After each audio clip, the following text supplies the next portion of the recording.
ગાંધીનગર જિલ્લાના દહેગામ નજીક વાસણા રાઠોડ ગામ પાસેના નવા રોડ પર ચોકડી નજીક નવજાત બાળક તેજી દીધેલી હાલતમાં મળી આવતા ચકચાર મચી ગઈ છે।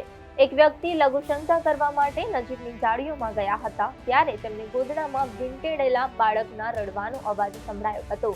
ગોદડું ખોલીને જોતા તેમાંથી એક જીવતું બાળક મળી આવ્યું હતું। માનવતા દાખવીને તે વ્યક્તિ બાળકને ઘરે લઈ ગયા હતા અને તેમની પત્ની સાથે તુરંત દહેગામ હોસ્પિટલ લઈ ગયા હતા।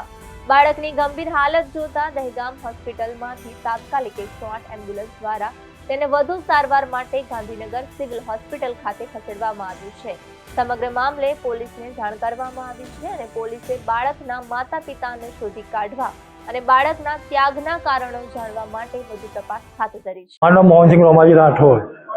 ખાસ કરીને તમે આ બાળક સિવિલ હોસ્પિટલ લઈને આવ્યા છો, ક્યાંથી મળ્યું છે અને કેવી રીતે અહીંયા સુધી પહોંચ્યા? સાહેબ મને રસ્તામાંથી મળ્યું એટલે પહેલાં લઈ ગયો પ્રથમ દવાખાના અંદર, ક્યાં આગળ? પ્રથમ દવાખાનું કોણ જગ્યામાં તો લઈ ગયો, પણ તો કંઈક વજન ઓછું છે એટલે સિવિલમાં લઈ જાઓ એટલે હું 108 બોલાવી સિવિલમાં લાવ્યો।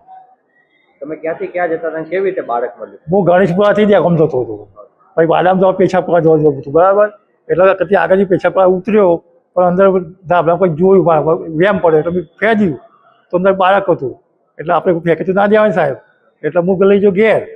આપણે મારા બૈરાંગાથી લઈને પછી પ્રથમ દવાખાનામાં આવ્યો। દવાખાને કેવી રીતે પહોંચ્યા? રિક્ષામાં આવ્યો તો રિક્ષામાં દવાખાના લાવી અંદર બોલ ઉપર લઈ ગયો, પણ પછી ડૉક્ટરે તપાસ કરી કે આ ભાઈ છોકરાનું વજન ઓછું તો 1.5 કિલો જ છે બરાબર, એટલે અહીં અમારી કોઈ જગ્યા એવી નહીં, તમે ગાંધીનગર સિવિલમાં લઈ જાઓ। એટલે હું નેચે ઉતરીને પછી 108 ફોન કરી પછી દેખોમાં અહીં ગાંધીનગર આવ્યો, આપણે દાખલ કર્યો છે।